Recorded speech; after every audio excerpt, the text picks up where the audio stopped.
mynews.studio. Did you know the Don River in Toronto once caught fire? Now, fish swim where flames used to burn.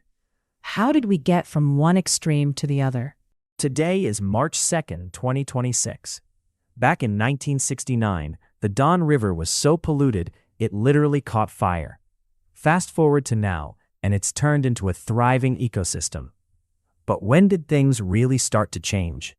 Let's rewind to 1969. Pollution levels were so high that activists held an actual funeral for the river. Picture a hearse driving along the riverbank, with people mourning its supposed death. That protest got national attention, right? It did, but it wasn't just about making headlines.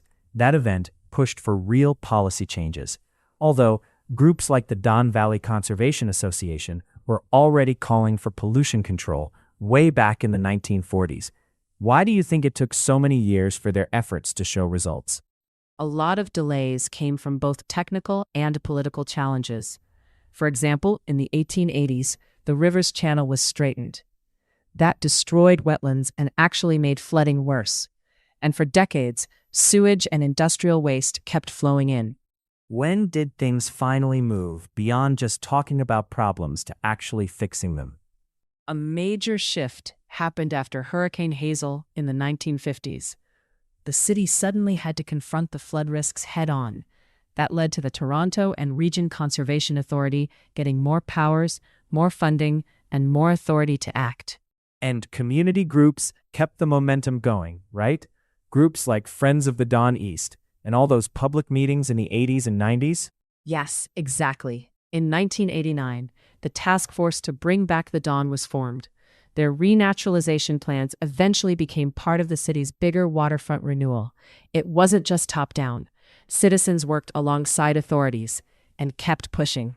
And what about the financial side? How much money went into all of this? Waterfront Toronto invested about $1 billion. On top of that, there's the $3 billion sewage tunnel system. That system diverts overflows, so raw sewage doesn't end up in the river anymore. They also restored wetlands at the river's mouth, didn't they? That helps both wildlife and flood control. Yes, and not all the work is headline-grabbing. The Conservation Authority does yearly dredging, regular pollution monitoring, and ongoing maintenance.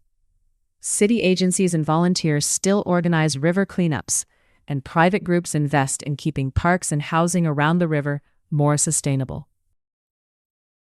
So really, the Don River's recovery is the result of activism, policy changes, technical upgrades, and constant maintenance. Do you think this approach could work for other cities? Yes, it can. The main takeaway is that even the most damaged urban rivers can recover if there's sustained effort and cooperation. Toronto's approach is now seen internationally as a model for urban river restoration. And considering water pollution is still a global challenge, these lessons seem to have value far beyond Toronto. Exactly. The Don River's revival shows that cities don't have to accept environmental decline as something inevitable.